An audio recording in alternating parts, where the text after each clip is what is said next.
We are going to be moving on to our next webinar in the day, which is Best Practices for Digital Storytelling with Rachel Erskine, Communications Manager, and Lilian Kamanzi Mugisha. I hope I've said that right, Lilian. Communications and Fundraising Manager at Amreth Health Africa, UK and Uganda. This session will deal with creating campaigns that accurately represent your mission and impact, which is vital. You'll learn about the processes, people, and methods to use to digitally represent your story, the key steps in the campaign planning process. You'll learn about telling digital stories and how they can often be a challenge for charities. It can be easy to get lost in all the noise. So understanding the best practices for digital storytelling will help your charity create compelling, ethical, and engaging stories. These stories will welcome service users and donors and audiences alike. And Amreth Health Africa, their best practices have helped them produce remote, collaborative digital campaigns that align with their missions. Like previous webinars, we have a Q&A at the end, and you can submit your questions and vote on those by clicking on the button with the two overlapping text boxes. We have seen some great discussions, so please keep those going and share your thoughts with us. Thank you to the wonderful power of technology. Lilian is joining us from Uganda, which is great. We've also got Rachel and Lilian, who will be able to continue in the remote. Well, all will be able to continue the remote on the table afterwards if you run out of time with your questions there. So let's make a start on this next webinar. Thank you. Good morning, everyone. Thanks so much for being here at today's session on digital storytelling. My name is Rachel Erskine and I manage communications for the UK branch of Amreth Health Africa. Good morning, everyone. I'm glad to be part of this digital storytelling session. I work with the Amreth Health Africa in Uganda, and I head communications and fundraising. So who is Amreth Health Africa? So Amreth is Africa's leading health development NGO. We're based in Nairobi and always have been. And we work in 40 countries across East, West and Southern Africa. And our focus is really on strengthening health systems and also bridging the gap between people and services. So making sure that people are able to access life-saving services and care. We always work in partnership with communities to make sure that we're finding solutions that are specific to that particular context and the challenges those communities are facing. And that in turn is what makes them sustainable. And that's very much Amreth's kind of calling card. And what we try to do in our communications is make sure that that ethos and that approach comes across in the way we tell stories on and offline. So we're very much a global family. We have a dozen offices in the different countries in Africa where we work, and another dozen in Europe and North America. So Amreth UK, where I work, is one of those. And we're responsible mostly for raising funds, developing relationships, brokering partnerships, and also raising awareness of Amreth and the work we do. So 2020 was a year of digital growth across the Amreth family. Obviously a very challenging year, but one where we saw some really interesting developments in terms of following and engagement in our online storytelling. So we're here today to give you some examples from the UK and Uganda about how we've adapted our communication to make sure that it's really an extension of our project work and that it's clear that those same values apply in our storytelling as in our project work, and that it really aligns with our broader mission as an organisation. And also to give you a couple of examples of how we've adapted to the COVID-19 context to ensure that we keep engaging with our global audiences in a way that is relevant and meaningful to them. So Lilian, over to you. Thank you. Thank you so much, Rachel, for that elaborate sharing. As Amreth, what we are aiming for in everything that we do is our commitment to ethical representation of our audiences and beneficiaries, using their voices as the most authentic way of sharing what we have done. We are able to really amplify our communities through digital storytelling, but more so leaning on different processes in our work of learning, listening, and refining, and also scaling up of good practices. So in each and everything that we do and what we aim to do is to be able to integrate our work in different programmings, but also be able to share our best practices with different communities, and more so using digital storytelling, because as Rachel said, 2020 has been a year of digital growth. Thanks, Lillian. Yeah, and one thing that's really important, especially in our press and media work, is this point around amplifying African expertise. So looking at the UK context, one thing that we've found over the past year is that UK-based journalists and platforms have been really keen for us to connect them to experts in Africa. So it's really meant that we've been able to ensure that when there have been conversations about the impact of COVID in Africa, that journalists are going kind of straight to the source and speaking to African experts who really know what's going on. So that's been a really positive thing to see. And I think it's had repercussions in our digital presence as well. It's really helped to, Amreth's visibility within the COVID response, I think, has really helped to grow our audience there. So some of the changes we've made to sort of realise what Lillian was outlining in terms of our approach, it's really started with a shift in thinking, which led to small changes in practice. And I think fairly swiftly, those changes in practice have become kind of precedent and policy, and now it's just by default the way we do things. And we've invested really heavily in imagery. So all the pictures that you'll see in this presentation have been taken by African photographers from the countries where we're implementing our work. And we have seen that our photography, we're extremely lucky. We've got some really gorgeous photography and people respond really well to that online. So looking at the UK, we have quite a small Instagram following, but one that's growing quite fast, and a very engaged community there that responds to the way we tell our story through photography. So I think that's been a really great shift, and one I would highly recommend. There's so much talent out there, and all we need to do really is connect. So we have also done a lot of work around overhauling our consent policy, and that's been particularly important when it comes to digital storytelling, because as you know, once you put a picture out online, you lose control of it to a great extent. So you really have to sort of do the groundwork to make sure that when you're at the point of taking someone's photo, they already know and fully understand why you're doing it, where it's likely to be used, in what context it's likely to be used, and who is likely to see it. So we've really invested time as well into reviewing that process and making sure that people know what exactly it is they're agreeing to and that they're really truly on board. Lillian, sorry, did you want to say a couple of words about working with African photographers?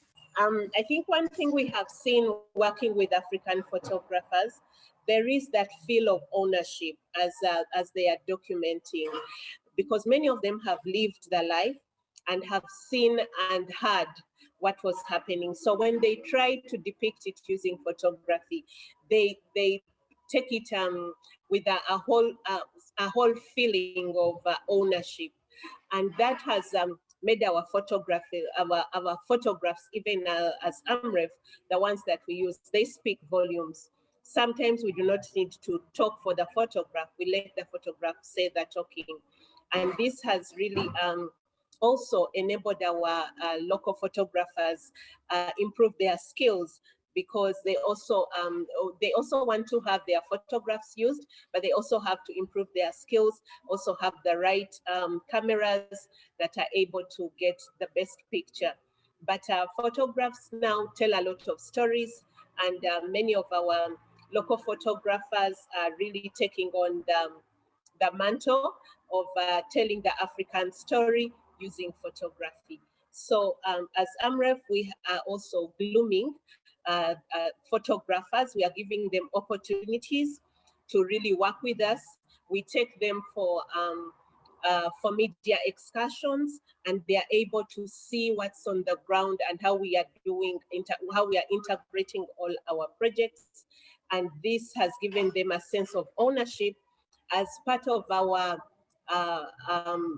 partners, but not service providers. And once we work with them as partners, they also are a voice to the voiceless.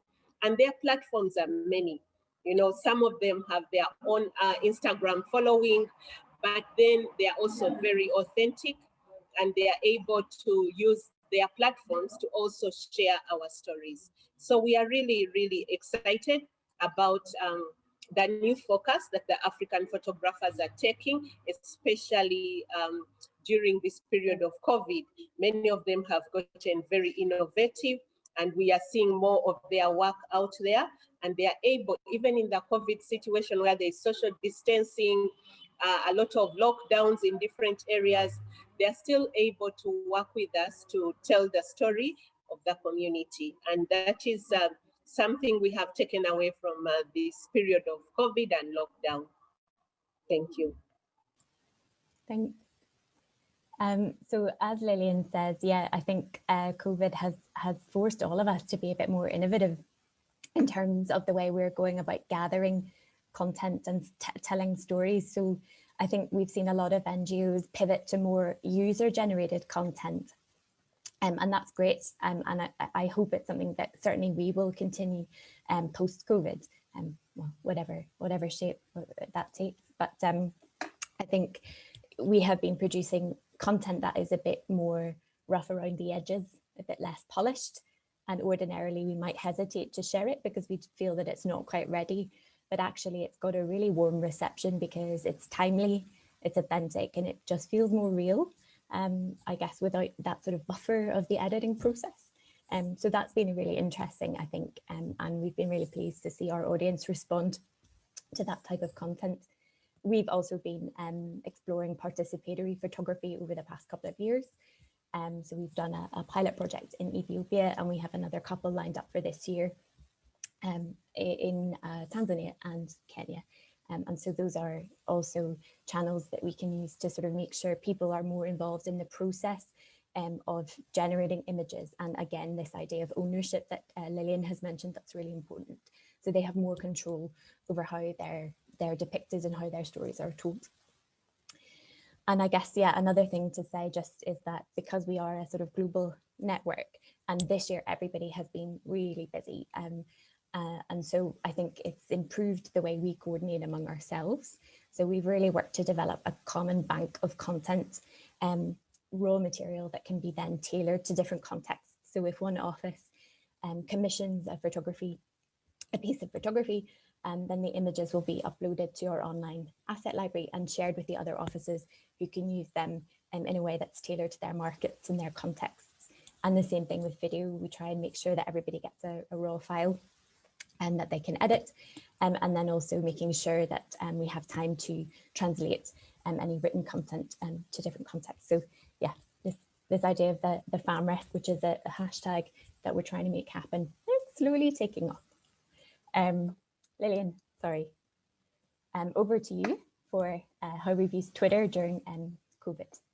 One thing that we have done as Uganda to actually get people involved in our work, but also appreciate what we are doing and also continue to have their voices heard. We came up with a Twitter chat because we realized that many young people in Uganda had access to internet. And they also had access to a lot of time, like they were at home, they're on lockdown, no school, and up to date, they haven't yet fully gone back to school. So we got some young people together and we asked them, how can we uniquely engage you in our work, even as you're on lockdown, and engage you in telling your story or sharing the uniqueness of you as a youth, especially in regards to health. And we looked at things like access to health during the lockdown, which was a bit difficult, especially for the young people, because the youth-friendly corners could not be accessed. And of course, if it would be very hard during curfew for a young person to actually say, I'm going to the clinic, or I need to get some medication, or I need to do this. So we decided to use a Twitter chat for a number of events, and we used to tag them to international days. And through that, the young people were able to share their feelings, what they are missing, how they are having challenges on accessing maybe a youth-friendly center, and how can they get this information in case, say, they wanted to know about contraceptives during the lockdown, or if they wanted to engage with their fellow youth, especially in areas to do with health. So we did the tweet chats, and they were really very successful throughout the year. We tagged them to different days, like the World Contraceptive Day. We tagged them to the International Day of Fistula, where they create awareness. We also tagged them on the Youth Day, on the Girl Child Day. So the young people were able to have at least 1.5 hours of discussion on issues affecting them in line with the topic of the day. But for us to do this, to get the young people on board, we had to get the youth health influencers. And these are young people who have taken a lot of interest in youth health, especially sexual and reproductive health. And these young people have networks, different networks across the country. So they were able to send like blast SMS messages to the different young people in their networks to inform them that, oh, on this day, maybe on 23rd September, at exactly 1 to maybe 12, I mean, from 1 to 2, Amreth will be having a Twitter chat on sexual reproductive health and access to contraceptives. Please join in and have your questions ready, respond to a poll or a survey, and they have done it so well. We realized that for all the Twitter chats that we have held, at least we've engaged around 500,000 young people across in Uganda, but also abroad, because you know that Twitter is really global. So they also get a chance to talk to other young people, and the short but exciting engagement for young people is able to also help them create networks for themselves. They were also able to share their stories across the globe. They were also able to demonstrate that they can take responsibility even in the lockdown situation. So truthfully, our culture is changing because the young people engage more with the new technology. They talk less to people, which is something we are also all getting used to. So we have to find a way of ensuring that they are able to get the information they require, that is well packaged, short and precise for them, because we know most of our young people, their span of time, and they don't want things that take so long. And we make it fun and engaging, and this has really created a bond between Amreth Health Africa and the young people across the world, and in Uganda in particular, because usually Amreth was known for research and medicine, but now we are engaging more with the young people, and this has really been due to the way we've decided to bring them on board through the use of technology. Yeah, thank you. And you said they've created networks, and are those networks that have sort of continued beyond the Twitter chats? Very true. We have created a number of networks for young people. They have evolved after the Twitter chats. Now many of them have gotten different other platforms, their own. We have also continued to share information with them, and many of them have volunteered to write success stories for us. About what they have achieved and how their lives were impacted during this COVID and through Amreth's work. And many of those stories we have we continue to share on our Facebook pages and also on our website. If you go to www.amreth/Uganda and then you check on the news link, you'll actually see a number of stories from young people. And we will also be able to see that our for example, our followers on Facebook, many of them are young people. And we are happy that we've been able to connect with them, because before we were known more as researchers and medical doctors. So now the young people are getting closer to us, and we are able to impact their lives, and also they are able to impact other people's lives. So it's like a vicious circle. Yeah, thank you. Thanks. Facebook, one of the many mysteries we have not been able to crack in the UK. So just briefly to look at LinkedIn. So in the UK, our digital following doubled in 2020 from 27,000 to 54,000. And a lot of that growth can be attributed to LinkedIn. On average, we get between 1,000 and 1,500 new followers on LinkedIn every month. If I knew what the secret was, I would tell you. It's not quite clear to me, but since this trend began, we noticed that people were really engaged on LinkedIn. It's probably the platform where we get the most engagement, and that feels really most like a community of people who have a similar kind of vision and similar areas of interest. And so we really sort of tried to lean into that and make it a more deliberate and thoughtful part of our digital strategy. So it seems to be a community of a lot of professionals working in global health or international development, really passionate about seeing the sector evolve and change, and the power structures change. And also they respond really well to the theme of ethical storytelling and representation, which is one of the kind of pillars of our communication. So that's really great to see. So I think for me, LinkedIn is a really relevant platform for us to be on in terms of the kinds of conversations we're trying to facilitate.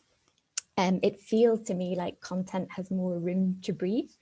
What we notice is that posts will have a much longer lifespan than on other platforms, and they keep sort of, I guess if you're on LinkedIn, you'll have noticed that things pop up in your feed and people continue to engage and comment, sometimes weeks after we've posted something. So this post here on the left is a really good example. It's the most successful post we've ever made on any platform. It was about Comic Relief's decision to no longer send celebrities, white celebrities in particular, to film in Africa. And you can see it's got almost 9,000 engagements, and it really sort of went around the world and sparked a lot of really thoughtful discussion. And that was great to see. So yeah, I guess all that to say really that my unsolicited advice would be don't forget about LinkedIn. I don't know that many charities use it, certainly not as one of their main channels, but for us it's proved to be really fruitful, and the quality of conversation and engagement that we get on there is really fantastic. So it's fantastic to see our community growing. Very true, Rachel, when you talk about LinkedIn. In Uganda, it's really something that's picking up, but I really also love LinkedIn because it gives you a lot of opportunity to share, more like a blog, which is not the case with Twitter. And I think especially for the more elaborate work, we try to use versions that give people time to really read and understand and interpret whatever we have shared. And I think LinkedIn is really, really good, and including blogs. However, most of our blogs, we upload them on our website. So we are doing our best to drive traffic to our website, because it also has a lot of very good information, and it has a lot of stories that we tell.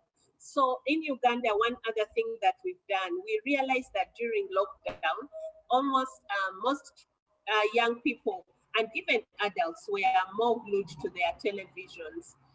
But we also know that in Uganda, the percentage of people with televisions is around 35%. So we decided to work with different media houses, sort of do an integrated engagement, having TV and radio partnering to share information on Zoom or to share information on Google Meetings. So we've used different platforms to bring out what we would like to share in during the lockdown, when people were not able to come, like for trainings, to come for teachings, or to come for community dialogues due to social distancing. We were able to think of another way to engage them. And we used television, radio, we used road drives where we put pre-recorded messages onto our trucks, and then we do town runs to share our information, especially risk-related messages in the time of COVID, but also to share information to especially young people where they can access essential services. And this has really helped. On our TV, on our televisions and radios, we have used the opportunity of having talk shows with different panelists to share different themes in regards to health. And these we have had them also pre-recorded and shared on our social media platforms. For those who are not able to listen into the radio, they're able to go to our Facebook page, to our Twitter, and they still are able to connect. We were also able to have these panels and these talk shows linked into webinars. So we worked with media houses. They also had to think out of the box. How do we continue engaging our different partners, our different beneficiaries? And we had to do that through webinars that were also linked to televisions and radio talk shows. And then, of course, recorded and then shared on the social media platforms. So those are some of the things that we've done to make sure that even in this situation and beyond, we are able to continue engaging and sharing our success stories, our best practices. And as Amreth continued working with different digital platforms, we realized it's important to set up a center, and we have called it our Amreth eConnect. And this center has 5 arms. We have an education area, an education link where we do our LEAP and e-learning for the health workers. Then we have another sector that handles calling. It's a calling center that we are developing, where especially people who are struggling to have access to very essential services. For example, specialized medical surgeries for people who are in fat-rich areas, or people who would want to access a health worker or a village health team person. In this calling center, we are able to connect them to these people. So we are trying to bridge that gap of the struggle to get transportation in this era of COVID, because people are struggling with the different economic issues. So we try to support that in a way of having that calling center. We have also had other elements connected to our eConnect, and that is, for example, our sanitation platform. For this sanitation platform, we call it SaniDigs. It's a digital solution for sanitation services across the country.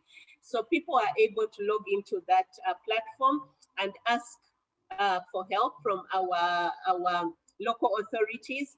For example, we use a lot of pit latrines. So if a pit latrine is full and the community wants it to be emptied, they are able to log on to that system and ask for support from the district, and then they can get access. If say your water system has broken down, you don't have water in your community, it's easy for you to log on to that system, which is connected to to the national call center, and you can report that, you know, we haven't had drinking water, clean water in our community for a week or for a day, and they are able to come in and help you. We also keep tracking what has been requested for. Have the community been helped? And all this, we are doing it through the Amreth eConnect. We continue to build it. It's still a baby, but we believe that as we keep growing and appreciating technology and the use of digital platforms, it will also grow with us. Yeah, thank you. Wow, that's amazing. I am learning lots about eConnect. So I think we need to speed up a little bit. So I'm just going to go quickly through the next couple of slides, which are just an example of campaigns that we have done that are very much in line with, I guess, our ethos. So you'll have heard from our conversation today that Lillian and I are both, our jobs are similar but different, and I guess across the Amreth family we're engaging with a really wide variety of audiences, both on and offline. So Lillian, a lot of your work is communicating with service users and making sure that people have access to public health information, and I guess that's less the case here in the UK, but I think the same kind of values echo across all our comms outputs. So this is a campaign that we ran in the UK in Christmas 2020. It was called Tools for Our Time, and it was all about building a sort of global toolbox that would get us through COVID and beyond, and sort of everybody collaborating and contributing their tools. So we really wanted that theme of solidarity to come across. So we had people in the UK and people in different countries in Africa speak to each other. We sort of match made them, and then they had conversations online over Zoom. And yeah, it was a successful campaign, primarily paper-based, like most of our fundraising, but with a digital dimension, and that worked well. We've raised £36,000, which is quite significant for us. So this is an example of a global campaign that we ran in 2020, more of an advocacy, public engagement campaign, raising awareness of the increase in sexual and gender-based violence. And so this was a campaign that we ran across the Amreth family, and that got really good engagement and really centered the stories and voices of the people we support, as Lillian was saying earlier. So yeah, really in summary, sorry Lillian, did you want to add anything there? I just wanted to share that you know, campaigns during this era, I think are a very strong tool, and the way you do them and how we involve people has actually brought a lot of change in our communities, especially when she talked about the gender-based violence campaign, where we actually had to get voices of women. You know, it's very hard to tell a story of gender-based violence, but the fact that young people rallied behind the campaign, especially during COVID time, the lockdown time, where we know that gender-based violence really increased highly, and even more so affecting the young girls and the adolescents. So as Amreth, as an organization, came up with that campaign and involved the young people, it really went to another level. You would see young people telling the stories, following up, directing people to the one-stop centers where they can get all this information and support. And I think it was one tool that worked so well during and after this, and during the COVID time, and also during the lockdown, and even right now. We see that young people, when you bring them in together to campaign for something that's affecting them, using the tools they know how they find easy to use, like Twitter, like webinars, then it is much easier for them to feel part and parcel of whatever campaign you are doing. Yeah, so in summary, what we've learned over the past couple of years in terms of trying to align our communications with our project work and with our values more generally is that it seems to be working. It's really, we've seen our community online grow, and we've seen engagement grow, and we've seen these new techniques and channels have been really relevant. So yeah, I suppose basically it's great to see that, and I think it's given us confidence to be bolder in our messaging, knowing that those people are out there who share our vision and who want to hear from the communities and the activists that we support directly. I guess, yeah, for us, it's been important to focus on what makes us unique as an organisation, and make the most of those stories that we have access to. We've experimented, sometimes speaking for the UK, sometimes things are met with a deafening silence, but you know, it's always worth trying and we always learn something. And when things do work, I guess we've just got into the habit of sort of leaning into that. So when we see an opportunity and we sense that there's traction there, then we really sort of invest time and resources in that area. Yeah, and then just in terms of the impact of COVID, Lillian's given a couple of really great examples of new techniques and tools that we've developed that are super relevant to those particular audiences. And I think what we've learned is that things are changing so rapidly at the moment, and will continue to change, that this is really a great time to try new things. And especially if you're interested in commissioning local creatives and producing more user-generated content, then I think this is definitely the time to do that. So yeah, we're across the Amreth family, we're speaking to a huge range of audiences, but we hope that what you will see as a kind of consumer of our content is that you'll recognize the Amreth voice and that those values will come across really clearly.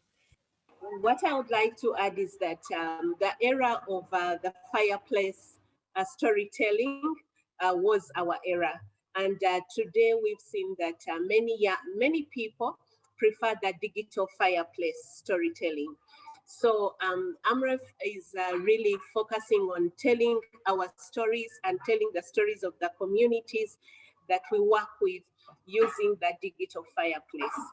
And we realize that once you light that fireplace and you light it properly and with the right package of information, bringing data and faces and photographs together and voices, then it makes a lot of sense to people. I think people are out of the era of just reading numbers and maybe getting academic research reports. They want voices connected to all this data, and they want to hear the beneficiary's voice. They want to see impact and life-changing stories sharing the same space, not having a report full of figures and data on one side and then a life-changing story or a photograph on another. So we really have to level up on integrating all these three very powerful tools to actually tell our story better, especially with this new generation. Yeah, that is what I would recommend and also encourage all our listeners to do. What an image to end on, lighting the fire. I really like that. So that's it from us. We're really keen to hear from you, and we'd love to hear any questions that you have. We'd be very happy to answer. So we'll be around for a few minutes now and then also afterwards in the networking room. Thanks everybody for your time and your attention. Thank you so much, Rachel and Lillian, for a fantastic presentation, so informative. We've got lots of questions to get through and we've only got a couple of minutes. So shall we make a crack on those? Let's just go through. I've been keeping sort of an eye on the chat and also on the questions, and there's quite a few on photography. And we've got the top one here from Lydia. I'm getting permission to take someone's photo and use it. Are you doing this as by way of a form? And how are you managing this and ongoing use of images over the years? Yeah, hi everybody. Lillian, do you want to take that, or do you want me to go? So for the moment, that's fine. Yeah, hey Lillian. So we've done quite a lot of work across the organisation in terms of yeah. Oh, you go. Sorry. Oh, okay, that's fine. We've got Lillian back. Okay, thank you so much, Rachel, and our facilitator. I think what we do, we now have a policy that has gone through a process of seeking consent for both imagery and recording, voice recording. And even that policy has sections. How do you engage a child? Who consents for a child? How do you engage an adult, and who consents for an adult? How do you engage and take a photograph of a group, and who consents for a group? And with that, we really believe it also allows us to engage the people whose photographs we are taking, and respectively ask for their support, and also respectively communicate to them how long we shall be using their photos, so that we don't go ahead to use their work without their consent or their photographs. So it's a process, and yes, we do request, we have a form that every time we go out to do any field work, be it documentary, be it maybe we are just doing some project work where we know we shall take group photos, we seek for consent. And someone always fills in that form, and it also has a section for a witness. Then we file those forms on our asset bank, so that anyone else in the Amreth family who would want to use that photo can actually access the photo and the consent form. Okay, so that brings us over to the next question from Kevin, who's saying, are you able to signpost to a great example of consent policy? So I mean, ours, I think, is a lot stronger than it used to be. We're now in the process of making sure that it's really accessible to not just comms people, but programs people, because they're often the people that end up taking pictures. But I would say if your organization is a member of Bond, we've done quite a lot of work through them around ethical photography across the sector, and they have a really good set of guidelines on ethical image gathering and storytelling, and I'm just going to put that in the chat. So if you're a member of Bond, you can join the working group, which is called People in the Pictures, and that's a sort of ongoing project. But I think that's a really good place to start these guidelines if you're thinking about how to revamp your own processes and policies. So as Lillian said, one thing we've done is just limit the lifespan. So for kids, it's 3 years, and for adults, 5. Okay, okay, thank you for that, Rachel. We haven't got any more time, unfortunately, for the questions, but again, I would encourage everybody that has submitted a question, there's quite a lot of you, to carry on asking these questions in Remo afterwards.